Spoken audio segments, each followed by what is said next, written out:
Hello बच्चों, कैसे हो? तो आपको अभी आज मैं एक नया सीरीज लेके आया हूँ रिफ्रैक्शन पार्ट का। और यहाँ पे हालांकि मैंने अपने थंबनेल में रिफ्रैक्टिव इंडेक्स डाला है। तो रिफ्रैक्टिव इंडेक्स डालने के पीछे मेरा एक रीज़न भी है, क्योंकि इस रिफ्रैक्शन चैप्टर का अगर हम देखें तो रिफ्रैक्टिव इंडेक्स बड़ा कंफ्यूजिंग वाला पार्ट है। तो इसलिए मैंने रिफ्रैक्टिव इंडेक्स ही डाल दिया इस सीरीज का नाम, क्योंकि मुझे लगता है कि सबसे ज़्यादा कंफ्यूजिंग बच्चों को रिफ्रैक्टिव इंडेक्स के पार्ट में ही होता है, आरी भाषण में। तो इसलिए मैंने ये डाला नाम, क्योंकि मैं इस पर ज़्यादा फोकस करने वाला हूँ। लेकिन इसके पहले हमें जानना पड़ेगा कि रिफ्रैक्शन क्या होता है, तब जाके हम इसे समझ पाएंगे अच्छे से। इस चैप्टर में हम लोग क्या पढ़ने वाले हैं, जैसे ये आप देख सकते हो यहाँ पे इतने सारे स्टार्स ट्विंकल कर रहे हैं। तो ये जितने भी स्टार्स हैं जो ट्विंकल कर रहे हैं, इसका रीजन क्या है? इसका रीजन रिफ्रैक्शन है। लेकिन रिफ्रैक्शन कैसे इसका रीजन हो गया? आखिर ऐसा क्या होता है आसमान में कि हमें ट्विंकल करते हुए तारे नजर आते हैं, चमकते हुए नजर आते हैं? ये आपसे मैं पूछूंगा, बल्कि मैं खुद बताऊंगा इसका रीजन क्या है। दूसरी तरफ अगर ये सपोज अपना अर्थ है, सपोज इसमें क्या करना है मेरे भाई, ये अर्थ है, यहाँ पे कोई इंसान खड़ा है, सूर्य सन एक्चुअली में यहाँ होता है बट दिखता वो यहाँ है। तो ये सब रीजन क्यों है, इतना डिफरेंस क्यों आ जाता है इन दोनों के बीच में? एक्चुअल पाथ एक्चुअल में और इसके अपेरेंट में इतना डिफरेंट क्यों आ जाता है? ये भी रिफ्लेक्शन की वजह से होता था। इसका भी मैं रीजन बताऊंगा आपको। ये बंदा देखो खड़ा है बहुत ही मस्त मस्ती में। यहाँ पे वाटर पूल है, वाटर पूल में एक इसका कुछ सामान गिर गया और इसे ये देख रहा है। सामान एक्चुअली इसके बहुत ही सरफेस पे, वाटर सर्फ ये बिल्कुल सरफेस पे है, लेकिन इसको दिख रहा है थोड़ा सा ऊपर ये बॉडी जो भी है। ये रीजन ऐसा क्यों? इसके पीछे भी रीजन रिफ्रैक्शन ही है। तो ऐसे तमाम चीजें हैं जिसके पीछे रीजन रिफ्रैक्शन का है, जैसे बेंडिंग ऑफ लाइट, आरिवासन में ट्विंकलिंग ऑफ स्टार, रिफ्रैक्शन, आपका रेनबो बनना, ये सारी चीजें इस सब के पीछे रिफ्लेक्शन का ही हाथ है। ये सब के पीछे रिफ्लेक्शन का हाथ है। तो इसलिए सबसे पहले जान लेते हैं कि रिफ्लेक्शन क्या होता है, देन उसके बाद ये सारी चीजें हम लोग को ऑटोमेटिकली समझ में आ जाएंगे। और नहीं भी समझ में आएगा तो मैं आपको समझाऊंगा, ये मेरी गारंटी है, और आपको अच्छे से समझ में आएगा। और एक बात और कि अगर इस सीरीज को आप देख लेते हो तो मैं आपको श्योरिटी दिलाता हूं कि आपका एक भी MCQ नहीं छूटेगा, ये मेरी गारंटी है। बस आप इस पूरी वीडियो को देखिएगा और ध्यान से मेरे हर एक बात को सुनिएगा। क्लियर? और इसके लास्ट में मैंने कुछ न्यूमेरिकल्स भी रखे हैं, रिफ्रैक्टिव इंडेक्स के न्यूमेरिकल रखे हैं, क्योंकि रिफ्रैक्टिव इंडेक्स के न्यूमेरिकल सॉल्व करने में बड़ा ही प्रॉब्लम होती है बच्चों को। इसलिए मैंने वहाँ पे सॉल्व करके मैंने कुछ आसान तरीके से मैंने वहाँ पे बताए हैं, जिसे आप समझोगे तो आपको बहुत ही ईजी लगेगा रिफ्रैक्टिव इंडेक्स भी। तो सबसे पहले जान लेते हैं कि रिफ्रैक्शन क्या है। तो यहाँ पे क्या है, the bending of light after entering in medium coming from another medium. बड़ा सिंपल कि जब किसी मीडियम से कोई लाइट आती है और किसी दूसरे मीडियम में एंटर करती है ना, तो वो बैंड हो जाती है, मतलब वो डिफ्लेक्ट हो जाती है अपने पाथ से। ठीक है, यानी डेविएट हो जाती है अपने पाथ से, हट जाती है अपने पाथ से। तो इसी को हम बोलते हैं रिफ्रैक्शन ऑफ लाइट बोलते हैं। कैसे, इसको थोड़ा सा हम फिगर आउट करके हम समझते हैं। जैसे यहाँ पे ये मैंने एक बना लिया, ये वाटर बना लिया, इसे मान लो वाटर है, ये मान लो क्या, ये मैंने वाटर बनाया ही है, तो ये वाटर है। ठीक है, और ये एयर है। अब एयर से वाटर में कोई लाइट आ रही है, सपोज ये लाइट एयर से वाटर में आ रही है, और जैसे ही सरफेस पे गिरती है, अब इस लाइट को जाना चाहिए इधर सीधा, लेकिन सीधा ना जाके थोड़ा सा डेविएट हो जाती है अपने पाथ से, यानी ऐसे हो जाती है। क्लियर? तो ये जो फेनामेना है लाइट का, कि गई लाइट पानी में, और पानी में जैसे ही पानी में एंटर करती है वो अपने पाथ से डिफ्लेक्ट हो जाती है, मतलब इसको जान से ये इधर, वो चली जाती है इधर। तो इसी को हम बोलते हैं रिफ्लेक्शन ऑफ लाइट। क्लियर?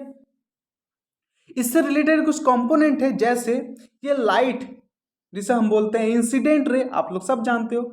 जहां पे ये गिरती है वहां से एक हम परपेंडिकुलर सरफेस पे लाइन ड्रॉ करते हैं, जिसे हम बोलते हैं नॉर्मल। तो यहां से एक परपेंडिकुलर लाइन ड्रॉ किया मैंने, जिसे मैंने बोल दिया नॉर्मल। तो ये हो गया नॉर्मल। अब इस नॉर्मल को मैंने थोड़ा सा नीचे भी रख दिया, ये नॉर्मल हो गया। ओके, ये आपका इंसिडेंट रे, ये आपका रिफ्रैक्टेड रे, और ये आपका नॉर्मल रे है। कोई दिक्कत नहीं। इंसिडेंट रे और नॉर्मल के बीच में जो एंगल बनता है उसे इंसिडेंट एंगल बोलते हैं। ये सारी चीजें मैंने बता दिया है मेरे भाई। और रिफ्रैक्टेड रे जो एंगल बनाता है नॉर्मल के साथ उसे बोलते हैं रिफ्रैक्टेड एंगल या फिर एंगल ऑफ रिफ्रैक्शन, जिसे हम स्मॉल आर से डिनोट करते हैं। तो आई थिंक यहाँ पे आप कंपोनेंट सारा समझ गए होंगे। कोई दिक्कत? अब एक क्वेश्चन ये है कि आखिर हमें ये कैसे पता चलेगा कि लाइट जो आ रही है वो नॉर्मल की तरफ झुकेगी या फिर नॉर्मल के अवे झुकेगी, मतलब वो किधर डिफ्लेक्ट होगी, इधर डिफ्लेक्ट होगी कि इधर डिफ्लेक्ट होगी, हमें कैसे पता चलेगा? तो इसका भी मैं आपको बताता हूं। देखो भाई, जब भी कोई light R for rare, rare से डी फॉर डेंसर, अगर डेंसर में आती है, जब कोई लाइट रेयर से, देखो ये एयर क्या होता है, रेयर होता है। अब रेयर से जब डेंसर में आती है तो वो हमेशा नॉर्मल की तरफ ही झुकती है। इसी को उल्टा क्या हो सकता है कि जब अगर लाइट डेंसर से रेयर में जा रही है तो वो क्या हो जाएगी, नॉर्मल के अवे चली जाएगी, नॉर्मल से दूर चली जाएगी। क्लियर? ये रेयर और डेंसर क्या होता है, ये रेयर और डेंसर क्या होता है? तो रेयर और डेंसर ये मीडियम का कैरेक्टर है, प्रॉपर्टी है। रेयर का मतलब ऐसा मीडियम जहां पे पार्टिकल्स एक दूसरे से काफी दूर दूर हैं, ठीक है, काफी दूर दूर है, वो रेयर मीडियम होता है। और डेंसर मतलब ये है कि इसमें जो पार्टिकल्स है, मॉलिक्यूल्स है मीडियम के, वो काफी एक दूसरे के पास पास है, काफी नजदीक नजदीक है, यानी काफी ज्यादा भीड़ भाड़ उस इलाके में है, आदिवासन में। तो ऐसे समझ सकते हो डेंसर और रेयर का मीडियम। अब रीजन ये है कि आखिर ये डिफ्लेक्शन क्यों होता है, डिफ्लेक्शन क्यों होता है? ये लाइट आई, ये डिफ्लेक्ट हो गई, ऐसा क्यों होता है? ऐसा इसलिए होता है कि लाइट यहां से आ रही है और इस मीडियम में, चूंकि ये रेयर मीडियम है, तो इस मीडियम में जो मॉलिक्यूल से काफी दूर दूर है तो उनके बीच में गैप भी काफी होगा, तो वहां से लाइट इजिली पास कर जाएगी। लेकिन जब वो एंटर करती है इस मीडियम में तो यहाँ पे मॉलिक्यूल्स काफी नजदीक नजदीक है, यहाँ पे मॉलिक्यूल्स काफी नजदीक नजदीक मॉलिक्यूल्स हैं आदिवासन में, तो ये टकरा कर एक दूसरे से, मॉलिक्यूल से टकरा कर ये अपने पाथ को चेंज कर लेती है, अपने पाथ को चेंज कर लेती है। तो इस तरह से उसके पाथ में एक डिफ्लेक्शन हमें देखने को मिलता है आदिवासन में। तो आई थिंक यहां से आपको कंपोनेंट समझ में आ गए होंगे सारे रिफ्रैक्शन के। कोई दिक्कत नहीं। तो यहाँ पे जब आपको सारे कंपोनेंट समझ में आ गए तो अब हम देखते हैं कि रिफ्रैक्शन के कुछ लॉज भी होते हैं, तो वो लॉज क्या हैं वो देखते हैं। ठीक है, तो यहाँ पे लॉज ऑफ रिफ्रैक्शन अगर हम देखें तो दो लॉज है, first and second. First law बड़ा ही सिंपल है, क्योंकि ये रिफ्लेक्शन का भी यही लॉ था, सेम सेम, कि इंसिडेंट रे, नॉर्मल रे, रिफ्रैक्टेड रे all lie in the same surface. मतलब क्या, यहाँ पे मैं आपको बता देता हूँ, फिर से ड्रॉ करके बता देता हूँ, फिर से ड्रॉ करके बता देता हूँ। ये आपका पानी है, ठीक है। अब यहाँ पे ये लाइट ऐसे आई, ये ऐसे आई और यहाँ से ऐसे डिफ्लेक्ट हो गई, ठीक है, ये आपका नॉर्मल हो गया।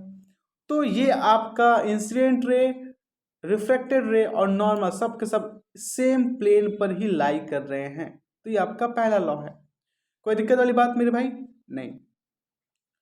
दूसरा, सेकेंड लॉ क्या है कि it state that the ratio of sine of incidence angle, मतलब ये इंसिडेंस एंगल का sine, sine theta cos theta पढ़े हो ना, वही वाला sine, it state that the ratio of sine of incident angle to the sine of angle of refraction is constant. मतलब ये कि साइन आई यानी इंसिडेंट एंगल का साइन, ठीक है, और साइन आर यानी रिफ्रैक्शन एंगल का साइन, वो क्या होता है, एक कांस्टेंट होता है। एक क्या होता है, एक कांस्टेंट होता है। और इसी कांस्टेंट का नाम रखा गया रिफ्रैक्टिव इंडेक्स, जिसे एन, स्मॉल एन से डिनोट किया गया, इसी का नाम रखा गया। इसको हम एक और नाम से, इस लॉ को हम एक और नाम से जानते हैं, इस लॉ को हम जानते हैं स्नेल्स लॉ के नाम से भी जानते हैं, स्नेल्स लॉ के भी नाम से जानते हैं। तो अगर मान लो आपसे कोई पूछ ले स्नेल्स लॉ क्या है, तो आप यही बता देना, क्योंकि बहुत बच्चे इसको ध्यान में नहीं रखते हैं कि स्नेल्स लॉ भी इसको बोलते हैं। तो रिफ्रैक्शन का जो सेकेंड लॉ है उसको हम स्नेल्स लॉ भी बोलते हैं, तो इसको ध्यान में आप रखना। क्लियर? तो हमें ये जो कांस्टेंट मिला जिसे हम रिफ्रैक्टिव इंडेक्स बोलते हैं, आखिर ये हमें बताता क्या है, इससे हमें पता क्या चलता है, इस रिफ्रैक्टिव इंडेक्स एन से हमें पता क्या चलता है, ये हम जानने वाले हैं। क्योंकि यार बहुत बच्चे कंफ्यूज रहते हैं कि रिफ्रैक्टिव इंडेक्स से हमें मिलता क्या है, ये हमें बताता क्या है, इससे हमें पता क्या करते हैं, रिफ्रैक्टिव इंडेक्स का सेंस क्या होता है, ये बच्चों को बड़ा कंफ्यूज करता है। तो मैं आपको यहाँ पे रिफ्रैक्टिव इंडेक्स का बताने वाला हूँ, रिफ्रैक्टिव इंडेक्स क्या होता है एक्चुअली में। ठीक है, तो मेरे भाई रिफ्रैक्टिव इंडेक्स क्या बताता है, रिफ्रैक्टिव इंडेक्स क्या बताता है, रिफ्रैक्टिव इंडेक्स यही बताता है कि अगर मान लो किसी मीडियम में, यहाँ पे मैं मीडियम बना लेता हूँ, 2 मीडियम से वही वाला मीडियम बना लेता हूँ। किसी मीडियम में, जैसे ये मीडियम है वाटर, तो किसी मीडियम में अगर लाइट एंटर कर रही है, ठीक है, तो वो कितना डिफ्लेक्ट होगी, ये किस पे डिपेंड करता है, ये डिपेंड करता है रिफ्रैक्टिव इंडेक्स पर। किसी मीडियम में लाइट आ रही है तो उस मीडियम में एंटर करने के बाद वो कितना डिफ्लेक्ट होगी अपने पाथ से, वो किस पे डिपेंड करता है, रिफ्रैक्टिव इंडेक्स से। अभी भी आपको सेंस नहीं समझ में आया होगा। दूसरी बात, अगर मान लो सपोज ये एयर है, एयर में ये है वाटर, तो जब एयर से वाटर में एंटर करती है ना, तो एयर में स्पीड ज़्यादा होती है और वाटर में स्पीड लाइट की कम हो जाती है। तो ऐसे समझ सकते हैं कि रिफ्रैक्टिव इंडेक्स ये भी बताता है कि किसी मीडियम में लाइट की स्पीड जो होगी,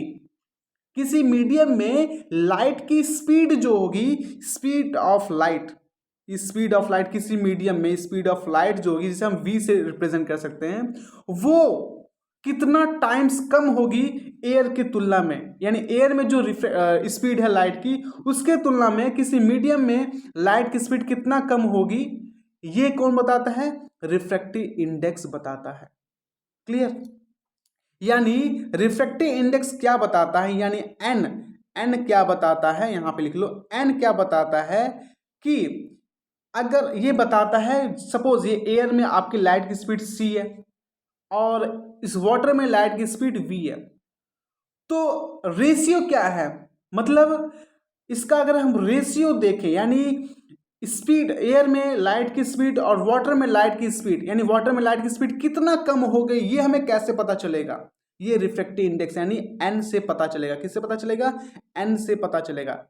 तो यहां से एक फॉर्मूला बन जाता है, क्या बन जाता है कि एयर में कितना स्पीड हुई, ठीक है, एयर में कितना स्पीड है, ठीक है, और मीडियम में कितना स्पीड है। या फिर इसको हम एक और तरीके से पढ़ सकते हैं, कैसे पढ़ सकते हैं कि speed of medium with respect to air, speed of medium with respect to air, या फिर आधी भाषा में यहां से आपको ये चीज क्लियर हो गया होगा। अगर किसी मीडियम का रिफ्रैक्टिव इंडेक्स ज्यादा है तो इसका मतलब ये है कि उसमें स्पीड जो होगी वो और भी ज्यादा कम हो जाएगी एयर की तुलना में। ठीक है, अगर किसी मीडियम का रिफ्रैक्टिव इंडेक्स अगर ज्यादा है तो उस मीडियम में लाइट की स्पीड भी कम हो जाएगी। जितना ज्यादा रिफ्रैक्टिव इंडेक्स होगा उतना ज्यादा लाइट की स्पीड भी कम होगी किसी मीडियम में। आधी भाषण में, यानी एन का एक प्रॉपर यहाँ पे फॉर्मूला निकल के आ गया, क्या, N is equal to C by we.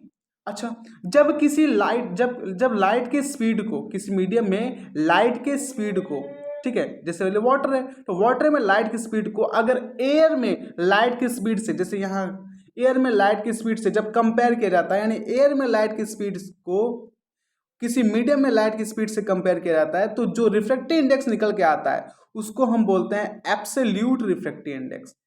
Absolute refractive index, absolute refractive index बोलते हैं। क्लियर, तो ये आप फॉर्मूला ध्यान में रखना आधी भाषण में। दूसरी बात, सपोज अगर मैं यहाँ पर 2 मीडियम में बना लेता हूँ। सपोज ये एक मीडियम का सरफेस है, ये फर्स्ट मीडियम है, ये सेकेंड मीडियम है। अब लाइट यहाँ से आ रही है, फर्स्ट मीडियम में एंटर कर रही है, ठीक है, मान लो ये रेयर मीडियम है, ये मान लो ये डेंसर मीडियम है, तो ये थोड़ा सा नॉर्मल की तरफ झुक जाएगी। तो अगर रिफ्रैक्टिव इंडेक्स बताना हो तो कैसे बताएंगे, ऐसे बताएंगे हम। कैसे बताएं, अगर मान लो कि हमें यहाँ पर 2 का रिफ्रैक्टिव इंडेक्स बताना है, किसके रिस्पेक्ट में, यानी किसके तुलना में हमें रिफ्रैक्टिव इंडेक्स इसमें बताना है, फर्स्ट मीडियम की तुलना में, तो इसको हम बोलेंगे refractive index of second medium. यहाँ पे ऐसे लिखेंगे, refractive index of second medium with respect to first medium. यहाँ गौर से ध्यान देना, refractive index of second medium with respect to first medium, यानी लाइट जिसमें एंटर करती है उसका अगर हमें उसी का हम रिफ्रैक्टिव इंडेक्स बताते हैं तो कैसे बताएंगे उसका रिफ्रैक्टिव इंडेक्स, कि refractive index of second medium, यानी सेकेंड मीडियम का रिफ्रैक्टिव इंडेक्स किसके रिस्पेक्ट में, यानी किसके तुलना में, फर्स्ट के तुलना में, फर्स्ट में रिफ्रैक्टिव इंडेक्स की तुलना में। तो इसको लिखेंगे कैसे, यहाँ पे मैं फिर से बता रहा हूँ, लिखने में बड़ा प्रॉब्लम होती है बच्चों को।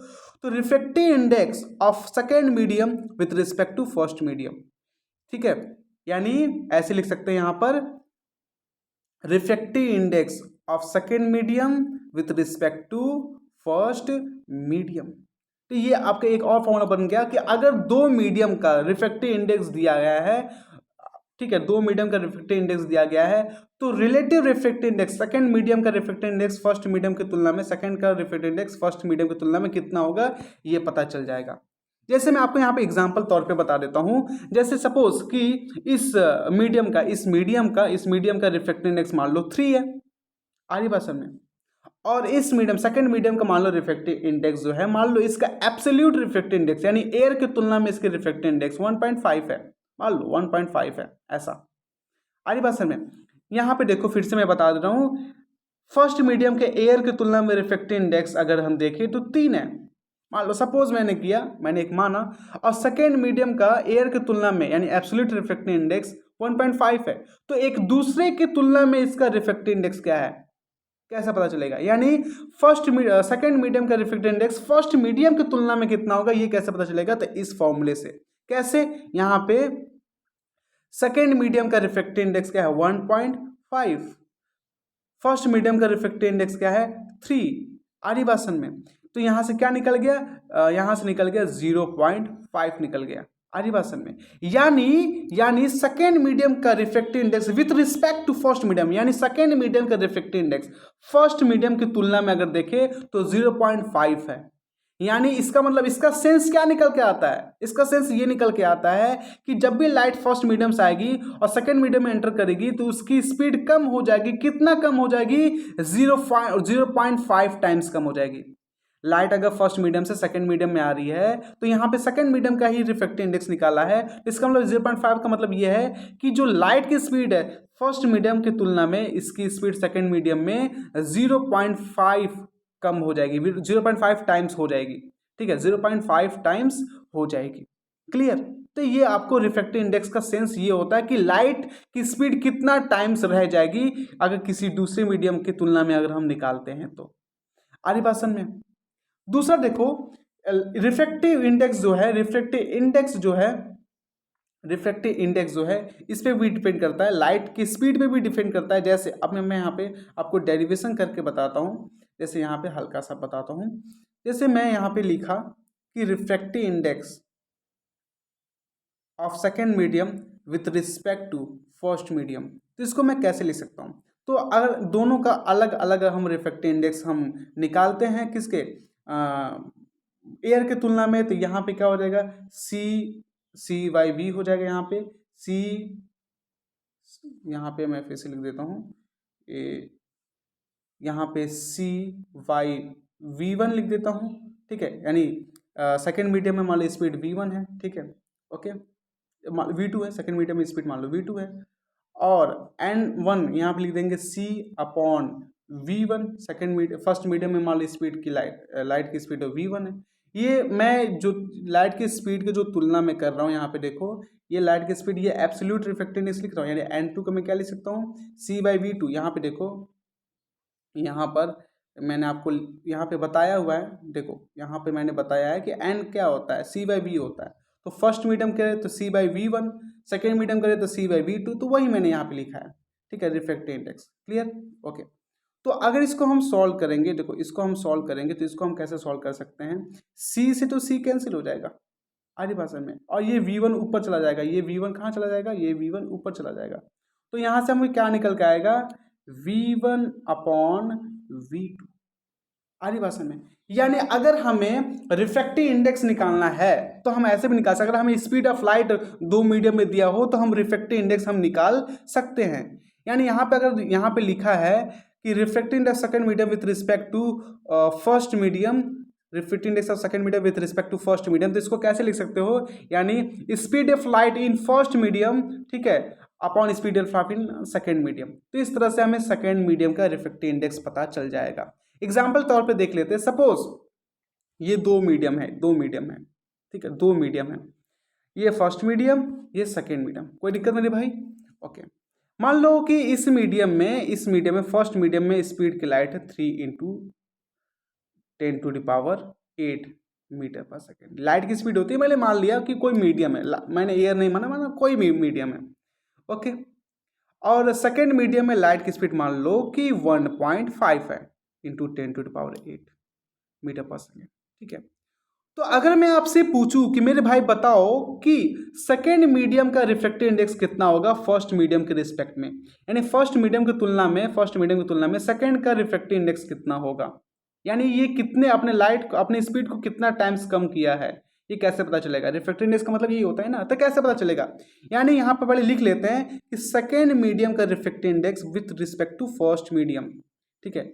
यहाँ पे हमें क्या दिया है, स्पीड ऑफ लाइट दिया है ना, तो यानी हम स्पीड ऑफ लाइट वाला फॉर्मूला लगाएंगे। क्या फॉर्मूला लगाएंगे कि v1/v2, तो v1 कितना है 3 × 10⁸, और v2 कितना है, यहाँ पे v2 क्या है 1.5 × 10⁸, तो यहाँ पे मैं वही लिख देता हूँ 1.5 × 10⁸। ये 8 से 8 ये कट गया, और ये 2 टाइम्स में कट जाएगा, ठीक है, यानी क्या आ गया, रिफ्रैक्टिव इंडेक्स कितना आ गया 2 आ गया।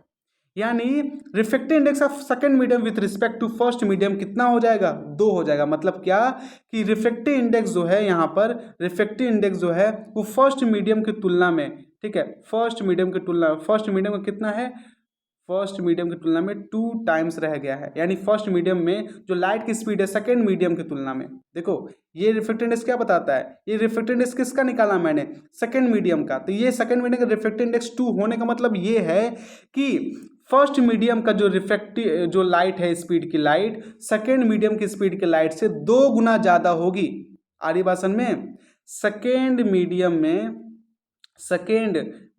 फर्स्ट मीडियम में जो लाइट की स्पीड है वो सेकेंड मीडियम की तुलना में 2 टाइम्स होगी, मतलब 2 टाइम्स ज़्यादा होगी। ये रिफ्रैक्टिव इंडेक्स का सेंस है। तो आई थिंक यहाँ पे आपको समझ में आ गया होगा दोनों फॉर्मूला, n1 जो भी है वो, और ये स्पीड से भी लेकर रिफ्रैक्टिव इंडेक्स से भी लेकर, तो ये काफ़ी पूछा जाता है। और यहाँ पे आप नोटेशन ध्यान देना कि जिसकी बतानी होती है और जिसके रिस्पेक्ट में बतानी होती है। आरी बात समझ में क्लियर। आपको थोड़ा सा एक और एग्जांपल देके मैं समझाता हूँ, जैसे मान लो सपोज कि ये आपका पानी है, ठीक है, ये आपका पानी है, और यहाँ पे लाइट एंटर कर रही है, मान लो यहाँ पे लाइट, ये आपका एयर है, ये आपका वाटर है। अब एयर का दिया है, इस एयर में स्पीड पता है आपको सबको 3 × 10⁸ मीटर पर सेकेंड, ठीक है। वाटर का मान लो कि रिफ्रैक्टिव इंडेक्स आपको दिया है वाटर का, यानी NW, ये वाटर का रिफ्रैक्टिव इंडेक्स दिया है 1.5 दिया है, ठीक है, ऐसा दिया है। तो बताओ कि वाटर में लाइट की स्पीड कितनी होगी, ये आपको डेटा दिया है। एयर में लाइट की स्पीड दिया है, वाटर का रिफ्रैक्टिव इंडेक्स भी दिया है 1.5 दिया है। तो बताओ कि वाटर में स्पीड क्या होगी लाइट की, वो बताना। कैसे बताओगे, सबसे पहले आपको वाटर के रिफ्रैक्टिव इंडेक्स को तुलना करना है एयर से, यहाँ पे, यानी यहाँ पे देखो, यानी refractive index of water with respect to air, ठीक है, ओके। तो यहाँ पे स्पीड दिया है, क्या यहाँ पे स्पीड दिया है, तो स्पीड वाला ही फॉर्मूला लगाएंगे। क्या लगाएंगे, यहाँ पे ये हो जाएगा VA, यानी VA ये वाला हम लिखेंगे VA अपॉन VW, यानी VW यानी speed of light in water. कोई दिक्कत नहीं, ओके। तो यहाँ पे अगर हमें VW अब यहाँ पे हमें देखो, यहाँ पे एक चीज़ दिया है, रिफ्रैक्टिव इंडेक्स ऑफ वाटर दिया है कितना 1.5, यानी ये दिया है 1.5, ठीक है। और VA भी हमें पता है, यहाँ पे मैं लिख देता हूँ, VA भी हमें पता है, यहाँ पर VA भी मैं यहाँ पे लिख देता हूँ, क्या लिखूँगा 3 × 10⁸, क्लियर, ओके। और हमें पता करना है VW, यानी वाटर में स्पीड लाइट की। तो कैसे निकलेगा, तो सबको पता है यार, इतना तो पता, ये इधर जाएगा और ये इधर आएगा, तो क्या निकल के आ जाएगा, ये निकल के आएगा वी डब्ल्यू, जो निकल के आ जाएगा वो क्या कितना आ जाएगा, ये इसे यहाँ से मैं काट देता हूँ 2 टाइम्स में, यानी आ जाएगा 2 × 10⁸ आरी भाषण में, यानी 8 मीटर पर सेकेंड, 8 मीटर पर सेकेंड। यानी वाटर में स्पीड जो होगी वो लाइट की वो कितनी होगी, 2 × 10⁸ मीटर पर सेकेंड होगी। क्लियर, अरे यहाँ पे तो मिट गया, 2 × 10⁸ मीटर पर सेकेंड होगी। तो आई थिंक यहाँ से आपको क्लियर हो गया, अगर रिफ्रैक्टिव इंडेक्स तो क्लियर हो गया होगा, यहाँ पे आपको कोई दिक्कत नहीं हुआ होगा। क्लियर। अच्छा, कभी कभी रेसिप्रोकल भी पूछ लेता है, जैसे मान लो सपोज कि refractive index of second medium with respect to first medium दिया है, तो आपको निकालना है क्या, V1/V2, ऐसे अगर स्पीड दिया हो लाइट का V1/V2 निकाल लोगे। ठीक है, अगर पूछ लिया आपसे कि ये बताओ मुझे कि रिफ्रैक्टिव इंडेक्स ऑफ, यहाँ पे पूछ लिया आपसे कि ये बताओ मुझे आप कि refractive index of first medium with respect to second medium ये कैसे होगा, तो सीधे इसका भी रेसिप्रोकल हो जाएगा, यानी V2/V1 हो जाएगा।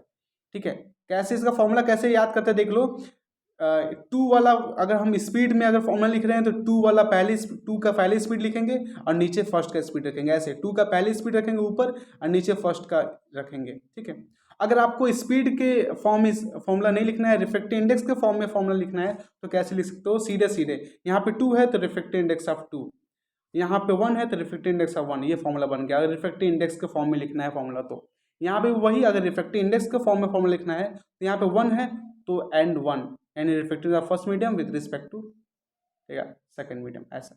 ठीक है, ऐसे लिख सकते हो। लेकिन अगर आपको स्पीड के फॉर्म में अगर फॉर्मूला लिखना है तो पहले 1 वाला, यानी जिससे तुलना करते हो पहले उसका स्पीड, देन जिसकी तुलना करते हो फिर उसकी स्पीड नीचे। तो यहाँ पे आपको आई थिंक ये समझ में आ गया होगा। कोई क्लियर, कोई दिक्कत यहाँ पे आपको आई थिंक कोई प्रॉब्लम नहीं होगी। काफ़ी मैंने कोशिश की आपको समझाने के हर एक तरीके से, आई थिंक आपको यहाँ पे समझ में आया होगा।